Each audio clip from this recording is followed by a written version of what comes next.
tua sauni tapo inga o tangata ni tai au lo sapati. Ma te tuna le tua fio mai alo nganga paia. Ma futaina ni tapo inga iai umea umalava I lo lava vi inga. Fa mi mai ona o Yesu. Amen.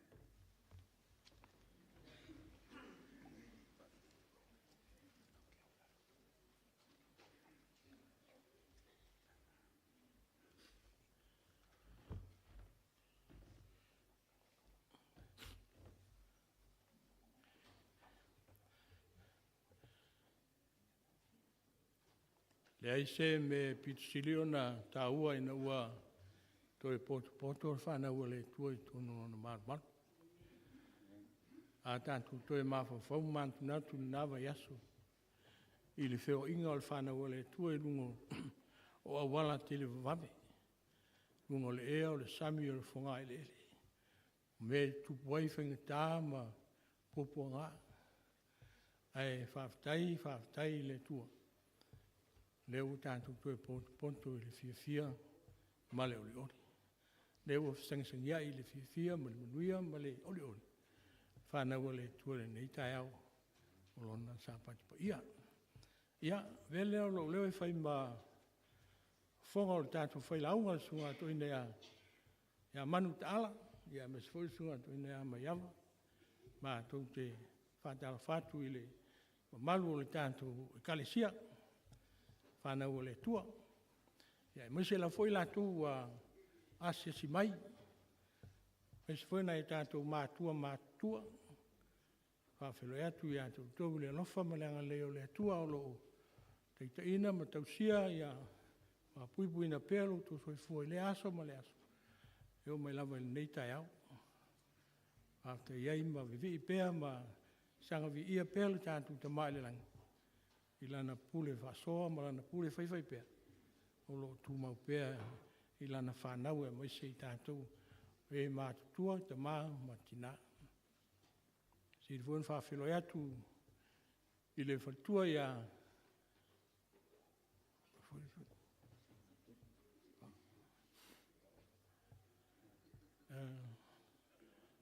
Oe le sa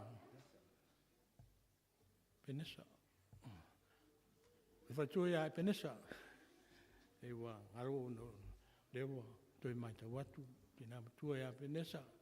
Ia e masafoi le whatua ia tilo mai. Ia sa tantu wala foi ono.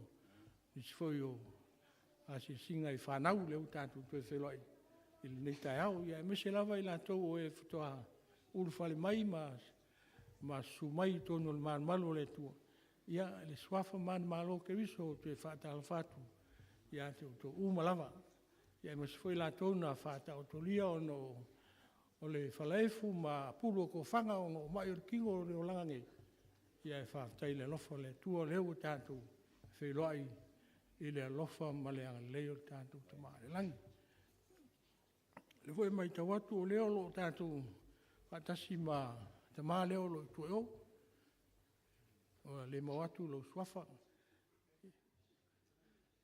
Ia le swafa man malo ke viso vato te whatala whatu I lau sunga.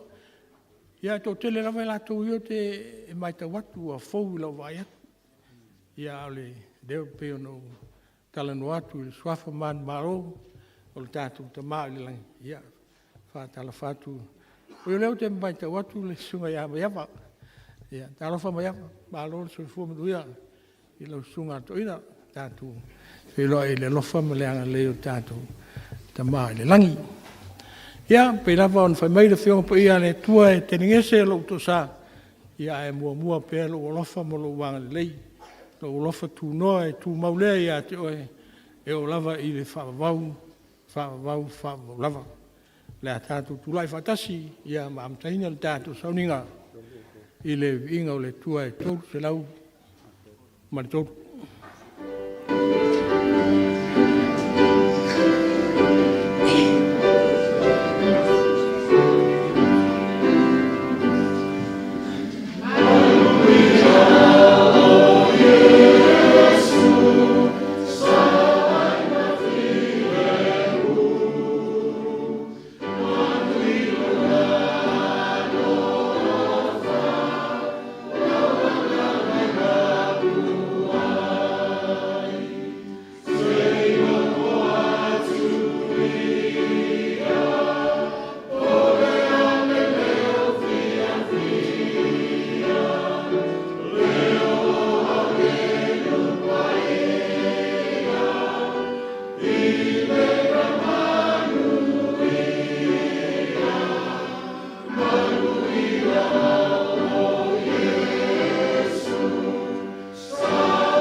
Mātou tamā o le langi, e pa ia lava oe e tō tasi.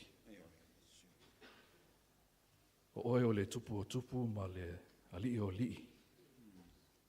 Whaftai le tōwa i ue le manuia le neiva yaso i whi au mga luenga e māsani ai. Ai ngali a mātou loa lofa ma loa ngana lei. Father in heaven, I ask that you please forgive us of our sins, many wrongs that we have committed throughout this week. I pray that you grant us repentance and renew a right spirit within us. Lord, I pray that you be with our church, our visitors that are gathered today to worship you. Pray that you be with our elders, our deacons, the youth, all the children in the church. Lord, I pray that you continue to bless them. Pray for our pastor, Pastor Henry, Ungapo and Teresa, and the children and the family. Special prayer for our elected person to deliver God's message this morning, Manu Taala. Pray that you give him the Holy Spirit to bring those things that he studied and to share with our church this morning. Also want to pray especially for a person that has come today with a heavy burden. Pray that he claim the promise that Jesus told us in his word, that his yoke is easy and his burden is light. Au matu Sauniga, Failauga, i lo fiu, te taro lato whina ngano mato loto ai whetele mai le tua, ono o Yesu. Amen.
Mātou te mai o le langi, e ua tutulai au auna, ma mātou furuai, a toa ma taulanga na whaia ma le lotu mali. A wā le manuia o lau ngā luenga i so se mea i te whina ngalo ai. Whamanuia le lātou whai taulanga.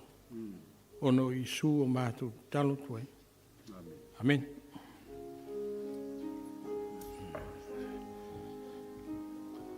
Ia o te minei la tō whaafongai se special item o Sauniga e sunga al Failauga ia masiona aingu.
E te ole ganga fifitele ni tai au e o whalawhatu ma whatana whatu le ainga pele o le tua le ni tai au sa pati ta alofa lava.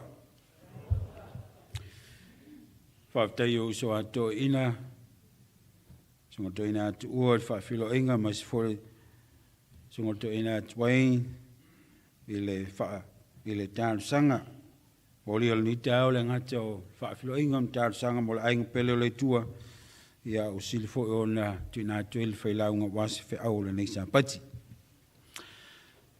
Mai ele tautununga le kalesia, sa au tanto maua se vai asu fia, ele nei vai asu. Mai te waitu le alalata i mai o sa ufa inga o le ainga pele o le tua. Maulunga le tau fi sa au tanto maua se vai asu fia, ele lofa maleanga le lei o le tua vi ele lei. Foi un tātou wa ia lo wālu tau, lei vai aso, ai whaaftei le tua. Tua mai ala soi fua mle ola manau si tātou iai lo manu. Tātou te mai whaafoi pēa le vi inga ma whaaftei le tua. Whaaftei le whanau mo le pese i le nei tai au le sampati. Nā tua la tātou oloa, i la fiong pa ia le tua wasi whi au mo tātou, i le tai au nei, mo le amaua lea, se tusi la mo ma fai ma tusi fai tau o le tātou au le nisa pati, tusi o le whaingang fau, le tusi e feso o lona mta apue lua, pa fai eilau tusi pa ia, ia mana ia le su e fatasi o tātou tusi. Tusi la apostolo, pau le feso o le mta apu e lua, te manau tātou te fai tauina le fai upu mua se ia fai pau mai le fai upu e se fulu, pupu lava le tātou tusi fai tau, pēr fai ei lau tusi po ia, e mana i o le tātou fai tau, whea wa iai. A fai o maua lau tusi, tā au whia lau whai le tātou, te talo whaaftei le tua, ia mano mataimi mātou te o mai ai, mātou te whaalongo i lau wheta lai mai, mātou te tala i au whiongpa io, mātou sauni fai tau iai, le tua wheta lai mai a oia mātou whaalongo. Leo le whaafonga o tangata le nei tai au no oisu. Amen. E wheso om tā pue lua, te malau tātou te whaitawina, whea wai mai whai mua se e whapau mai whai upus fulu. O tō whai lava o e na oti le ame o le anga maangasala.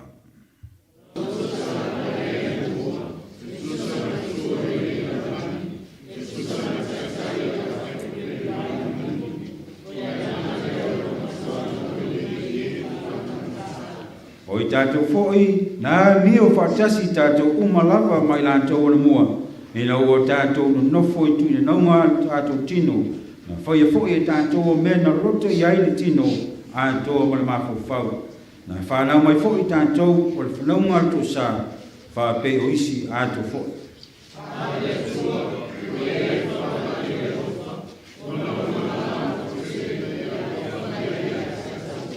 A o ti lava i tātou le ame o le anga. Wana whaola mai a te tātou whaatasi makariso. Whaatasi makariso o le lofo tū noa ua whaolo nai o tau.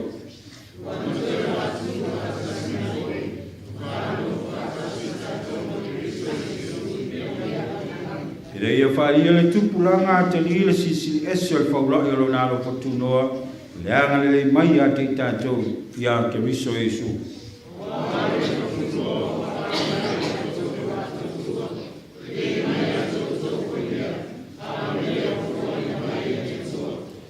Fai tau pēr, fai puevo, mar fai pusfulu. Leo no ngā luenga ina nei mita se tasi. Wa orana lava ngā luenga i tātou.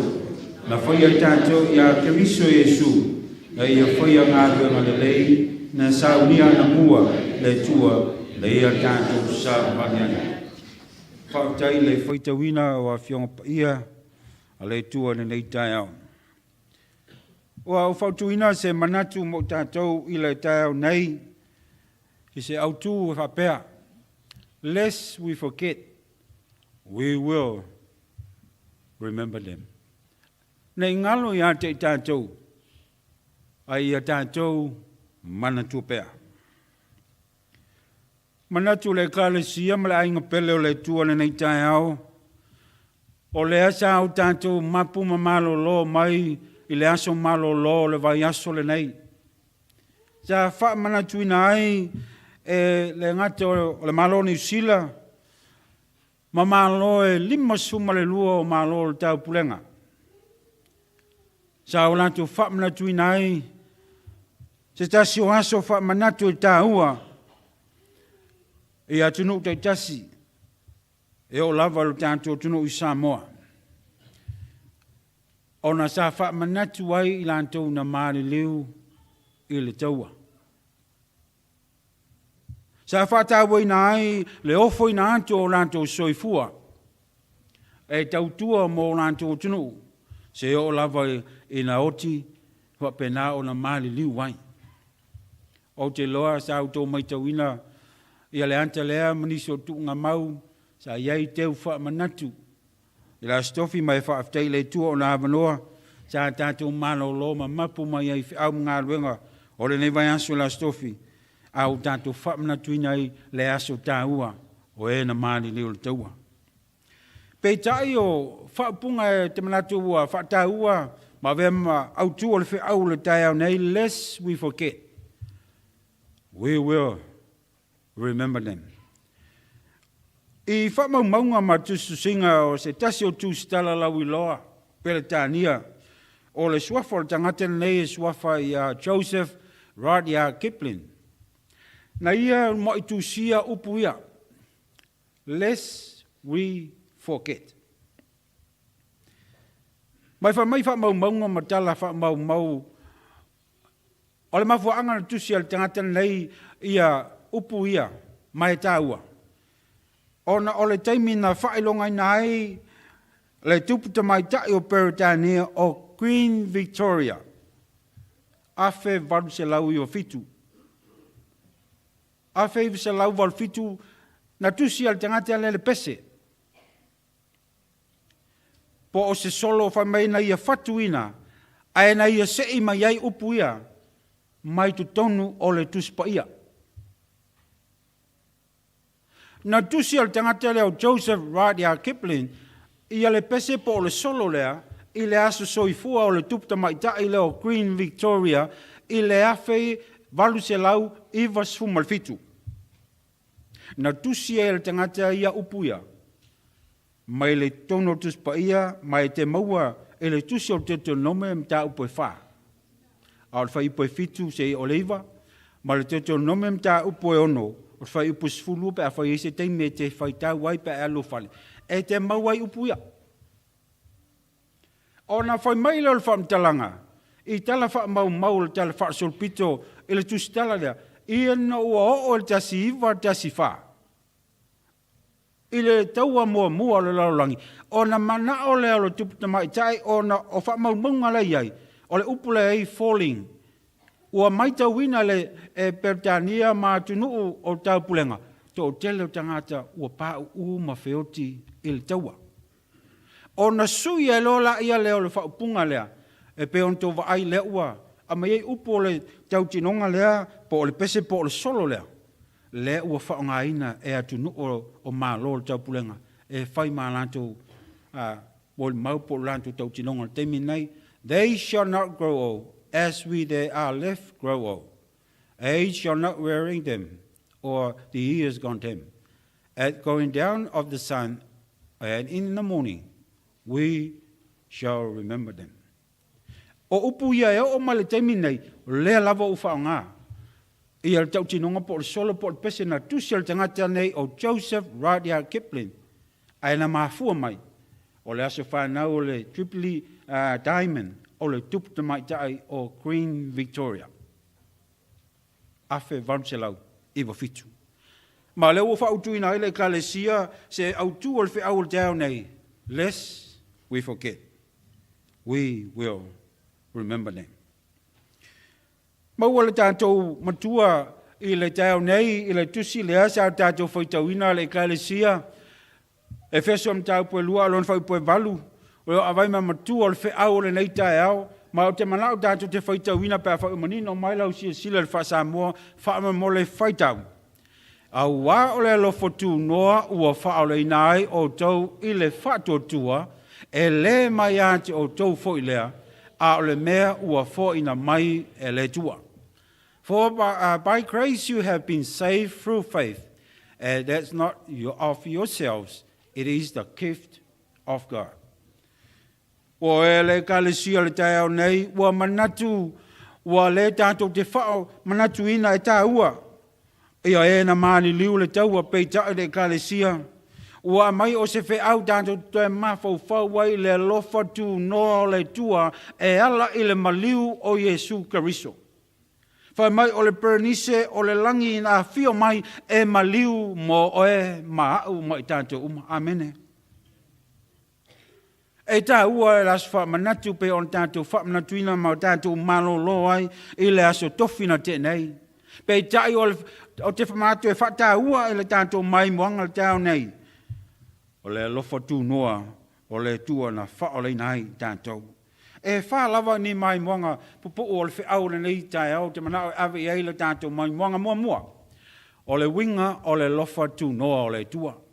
Lua o le awala o le lofa tū noa o le tua, tolu o le tiute o le lofotu noa, ma le lona wha, o le mautu o le lofotu noa o le tua. Mua mua, winga o le lofotu noa o le tua. Pea whai te mai tawina le kalesia, i le tusi lea sa au tātou whai tawina. E te maua e tolu vai ngā teimina e mai le apostolo. Teimi ua tua nai, ma le teimi nei, ma le teimi o luma nai. Mai e te amata lava, pe a whaite mai mō mai toi si sila le tātou, tusi sa whaitawina. E amata lava le whaamtalanga le apostolo, le whaipua mua, wha mai o tau fo lava na oti i le ami o leanga sala. Ua manino o na whaamanatu mai e Paulo i le ekalesia i Efeso. E te mau le whaipua mua sia o le whaipua tolu. Mea na tutupu le taimi ua tuanai. Whamai le whaamtalanga le apostolo Paulo, o tau whalava na oti le ami o leanga sala, na o tau sawa vali ea na mua e tusa matu ale nei lalolangi. O e whaalongo tā ma le whaalongo mausta i le tua. Ai o mai le whaiupo e tolu, ona e mai tawina lea, wa ese le mai moanga le wa iai. Whamai le whaamtalanga ale apostolo pe a whaite mai tawina le whaiupo e tolu le tusi lea se an tātou whaitawina. Whamai Paulo, o i tātou fo'i, nā mio whaatasi i tātou umalava mai lātou ana mua. O leo ua manatu e Paulo le kalesia, o mei ana tutupu le teimi utua nai, lea ua ola ma soifua ai le kalesia i le teimi le nei. Whamai Paulo, ina ua tātou no nofo i tu ina naunga o tātou tino, na whaia fo i tātou o mea e loto i ale tino a toa ma le mawhauwhau. Wā e ma le au whafonga le nei tau. Tutusa mea na whaia teimi ia o le apostolo, ma mea ia ua ola i le kalesia le teimi nei. A e whaafetai i le tua, pe a whaite mai te wina i le whaupo e wha. Whamai whaamtalanga whionga le tua, a o le lofa tu no le tua, le usui le mai moanga. Ua sui le anta ua e. Whamai le whaamtalanga, a o le tua, ua iai le whaulai o le alofa. Ona lona lava alofa tele na ia alofa mai ai a te tātou. Whamai le whaipo lima. Whaipo lima, a o oti lava i tātou, le whauto tā ua le oti le angsala. I le ami o le anga, wana whaola mai a te tātou, whaatasi makeriso.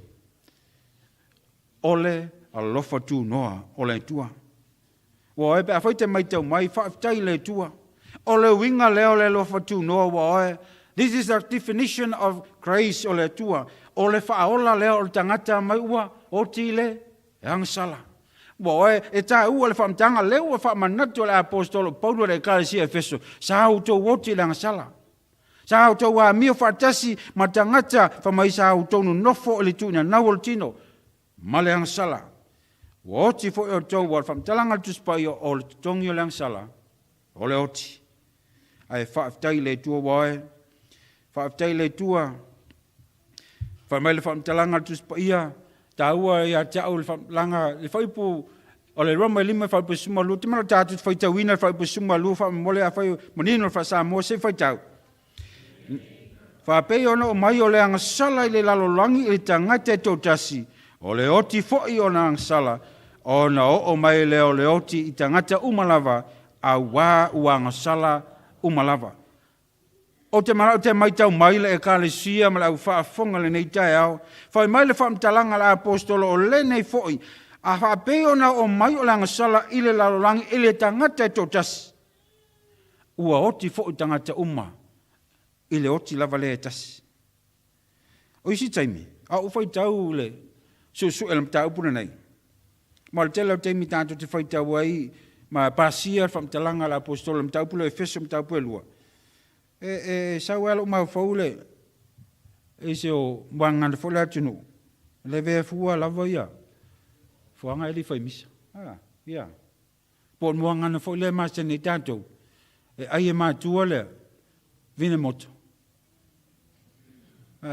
mangingi engi fola le ang le fa mal fam talanga tus pa ia a tam e vai ai fola au fa saina le tua ai fa mai wo teita tangata o mai langa sala o wanga sala i tangata ma o oti i tangata ona o langa sala al tangata to tas fa tele tua wae fa tele lo fa tu no le tua ina ua lo fa mai le tua ya ti tanto wae e le so tanto le lei o le lei o le tua e le ti ol fa mtalanga mo petel mta pelua fa po iva fa mai petelu o to ol tupulanga ua filfili o to o tupu ma o si taulanga, o le nuu pa ia na o whaatauina mai. Ai pe a whai te wa aile so onga le mau, whai mele whamtalanga le mau, ina ia o tau tau atu lo le lei. E leo se le lei o le Failauga wae le ai. E leo se le lei o se tangata, ai o le lei o le tua. Le alofa leo Yesu wha mai na ia whaapolongo ina, sa sawa ina, sa fia inu ono lea. O le tātou le tangata ang sala. Tā ua le mole mau, le lua konito mtau poe valu whai poe iwo te mana le whai tau, le wha sa moa wha mo le whai tau. A wau toi loa le loftu noa lo tātou li o Yesu Keriso, sa ta mau a inga ia. A ua wha mativa ina o ia, ona o tau, ina ia wha ta mau a inga ina o tau lona mativa. Wa e pe a whai te mai tau mai, o le winga leo le loftu noa o le tua, wha mai sa ta mau a inga ina o ia. A ua wha mativa ina ona oe mahau.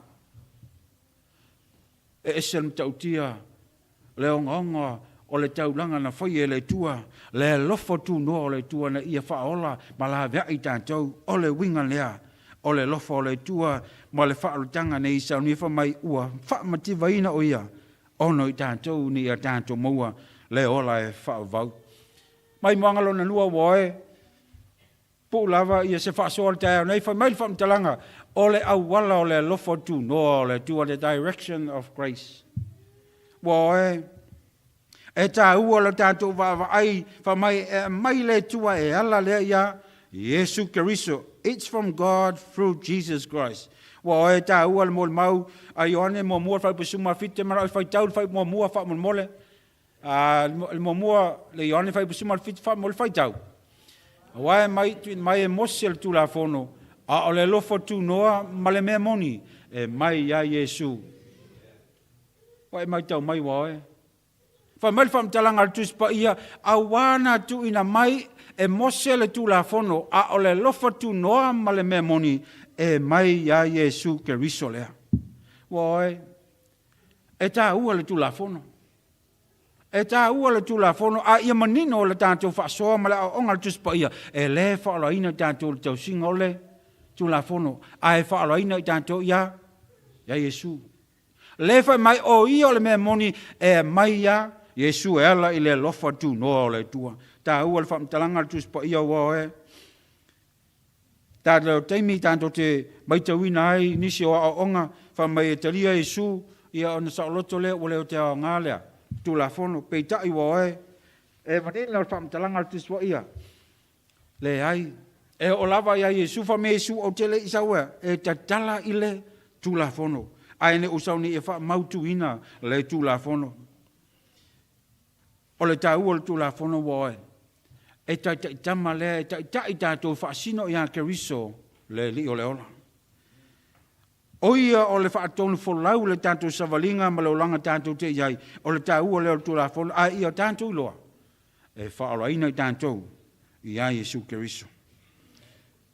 O le tā ua lea ua oe al whamtalanga al tus pa ia, e le tio al whamtalanga Iesu, pe na whitalai Iesu, I am the way, the truth, and the life. No one comes to the Father except through me. O au nei o le ala, upu moni maleola. E lea lava se tasil tama, pe a le ui mai ia tiao. Le kalesia ma le whanau pelo le tua, pau le o le tātou whaututo o le langi maleola e whaavau, e ala mai ia Iesu Keriso. Tā ua le whamtalanga mo maul mo mua le konito, e mo mua whai poe whātu, mena tātou te whaitau ina wha mo se whaitau. O te whaaftai atu I la ua tua e le au noa ona o tou, au wa o le lofo tū noa o le tua, ua fo ina mai atu tou, ia Keriso Iesu, o le lava e whamatala mai wa oe, le awala mai le lofo tū noa o le tua. E le isa ile le tua se sia me pe mai se manu po se angelu le hai, na a fo ina mai e le tua, lona alo o Iesu Keriso. Le tiu al whamtalanga al tusio Ioanam tau po tolu le mau masani e wha mai a wāua alofa mai le tua wina mailo nā tali pele to tasi. Ina ia le whano se tasi whatu tua e ante ia. A ia maua uma le ola e whaavau. Le alo pele o le tua wae. E le isa ili lava le tua sisi mea sui tu langa. I le whaarutanga o le tangata. E na mai le tua.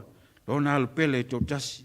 O le winga le o le whamtalanga o le al tus pa ia wae e ala mai ia Iesu Keriso le lofa tu noa o le tua e pei lava ona tātou loa le whamtalanga al tusi ua mahe a atu whamtalanga al tusi o Roma o mailanga sala I le lalolangi le tangata tōtasi whaafitai I le tua na whaolaina fo I tātou uma I le tangata e tōtasi o Iesu Keriso lea mai mangalong tolu o le whiau le tai au nei mai o le tiute o le lofa tū noa.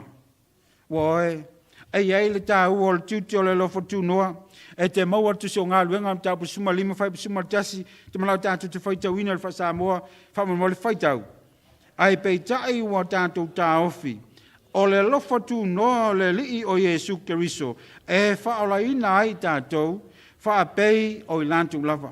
Woe, o le umanino le tau mai, e apostolo mo I tātou, o le tasi lau tiuti o le lofo tunoa. Ia mana mantua, ia mantua mauti noa positive. Tātou te loa, e le wha loto lua lo tātou singia, o le lofo tunoa o le tua. Ia tā ofi o tātou loto mo tātou mau whau, le mauti noanga, ua na o Iesu lava.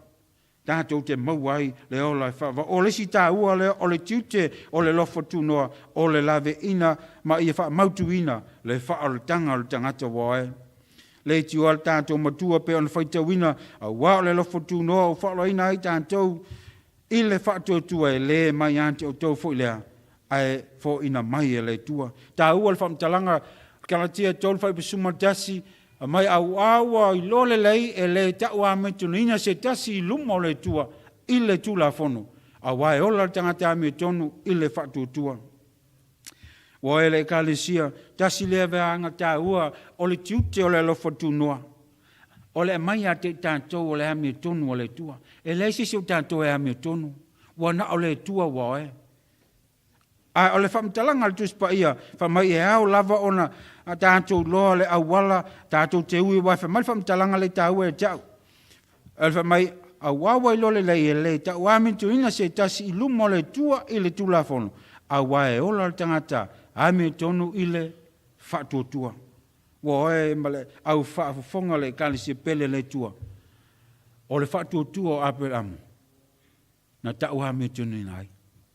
Tele nisi o tātou te pepese ma ala langa I le whatuotua, ai le ai ma se whatinoina.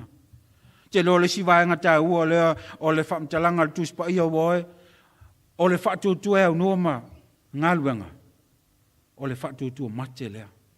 Langa o le mea lena whai apot amo wae, whamai le whamtalanga o le whatuotua, o le whalangolanga o lea I mea leo vaia. A wae lesi si o tātou na vai le tua. Lesi si o tātou na vai a Iesu. Ai tātou te whatuotua, ma talitonu, ma whaalangolango. Ma ioe na maliu Iesu, ma toi soi fua mai. Ma whaola ina ai tātou. o le tūlanga le na iei Abrahamo, na tūlai malu, na ustai, whaatino lona whaatutua. Tā ua whaamtalanga le tito e lua whaipusuma tasi marsuma lua whamai au wao le lofu tū noa o le tua ua au mai ai le o le tanga. Ua whaalia mai le i tangata umalawa whaipusuma lua o lo a mai a te tātou i a tātou te ese ma le whaale matau a toa ma tu ina naunga whaale laulangi. A ia tātou no nofo ma le whautauta ma le ame tonu a toa ma le ame o tua i le nei laulangi. Le ka le sia ma le ainga pele o le tua. O le umanino o tau mai o le tuti o le lo futunoa. O le mai o le o lo tanga i a te tātou. Ai ao ona la fo el tangata ona ala. E ao na la fo el tangata ngasala ona fa le tonu mo o ta ua le o fa mtalanga le woe. E le mafai ona wa fa mal fa mtanga tuspa ia. Tātou tēnei nofo pēr ea ile angasala ina ia fa atele ina i pēr le lofo tuno o le tua. O le fisili. Tātou tēnei nofo ai pēr ea ile angasala ne ia fa atele ina i pēr le lofo tuno o le tua. Io e ai ngapelo le tua tā ua le la fuai e le tangata o nala. Fa maile fa mtalanga tasi o mau e tā ua tau e feso le mo mua lon fa pe fitu te mana tātou te whaita wina le fa sa mo fa mole fa mai whaitau. O ia foi o Jesu lea ua tātou mauai le tongi yola i lona toto. O le wha mangalo ina o angasala e tusa ma le o loa faulai o lona alofa tunoa. Le kalesia tā ua i o le whamtalanga leo le mau lea. Langa le tasi leo ti ute o le lofo tuno o le tua. O le tau mea ti tātou le whamanga longa le tua. Forgiveness. Whamali whamtalanga si tanga le lalo i. Grace also involves forgiveness. Desperate of flaws and mistakes. God extended forgiveness through grace. It is not based on our ability to be perfect, but on God's willingness to forgive and restore. E tā ua wo e le whamtalanga tuspa ia, whamai le whamtalanga lea o le lofo tūnoa e au fia i foi. Ma le whamanga longa le tua. E ui o tātou wha le tonu ma me se tātou te whaia. Ai ua whalau tele atu e le tua lona lana whamanga longa e ala i le lofa tūnoa le tua. E le whaavae mai so tātou le leipo so tātou i loa po so tātou atamai. Ai o le whina ngalo lofa o le tua e whaama ngalo ai ma toe whaafowina ai. Tā ua wae. O le sitiute lea o le lofa tūnoa. O le whaama ngalo ina o a tātou wangsala. Vaenga e wha o le tātou whiau o le mai moanga mun muli fo leo le whiau o le vaenga mun muli o le tātou whiau le tau nei wae. Wha mai o le mautū o le lofa tūnoa o le tua. O le mautū o le lofa tūnoa o le tua. Tau e tau le whamtalanga tu se o Roma whai poe wha. Roma wha whai poe wha. Tumana whai tau le wha sa mo wha mo le whai tau.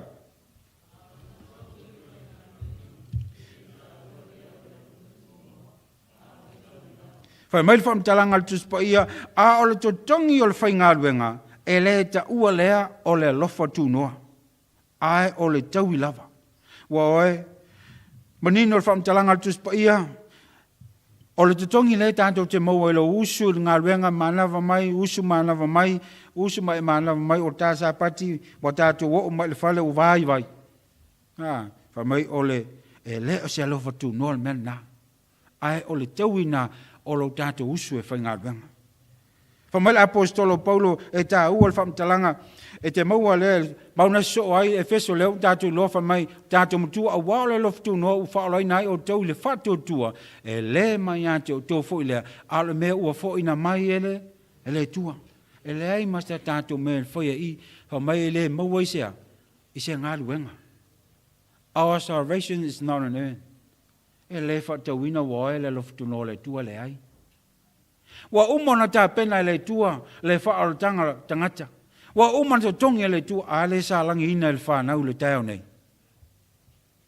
Yesu na wha sa taulo. Na tui o na au i whao.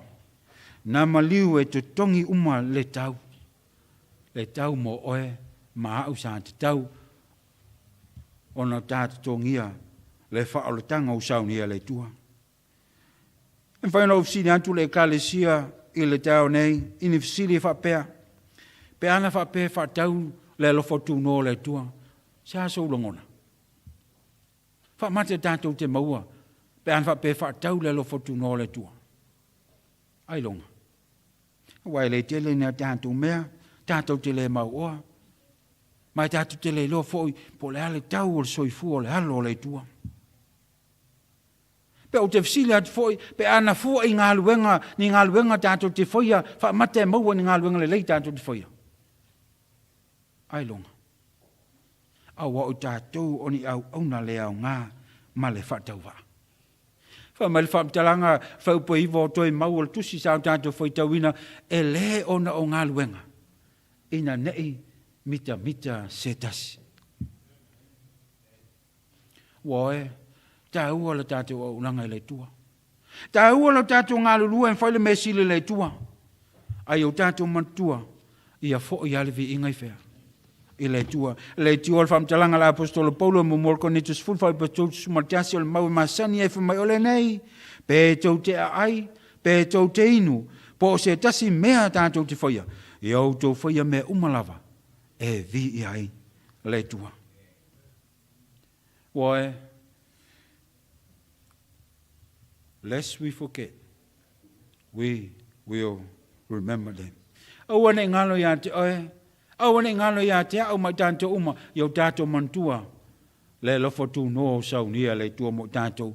Mai moanga e whape o no tātou whasoa ni tai alfa mai, o le winga o le lofo tu no woe, e ale winga o le lofo tu no le tua, e leo so tātou le lei, ai o le lei o le tua woe, lua o le awala o le lofo tu noa, me mai le tua, e ala ilona alpele o Yesu Keristo tolu, o le tiute o le lofo tu noa.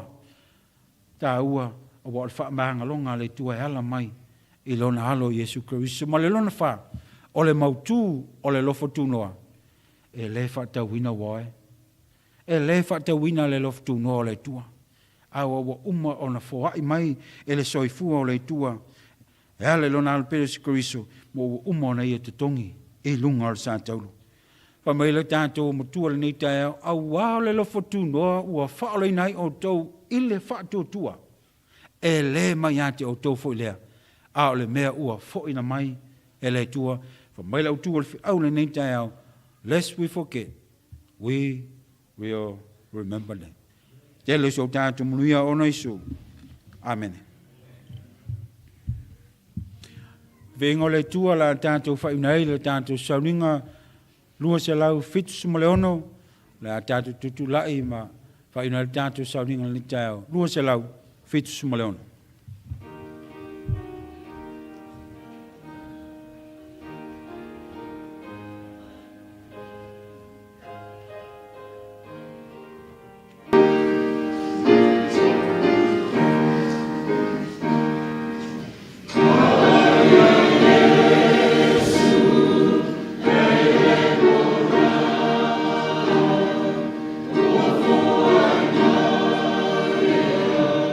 Oh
whaafitai le tua i le tau tinonga ma le mau tinoanga. Iui lava ina mumu ula a mātou wangsala.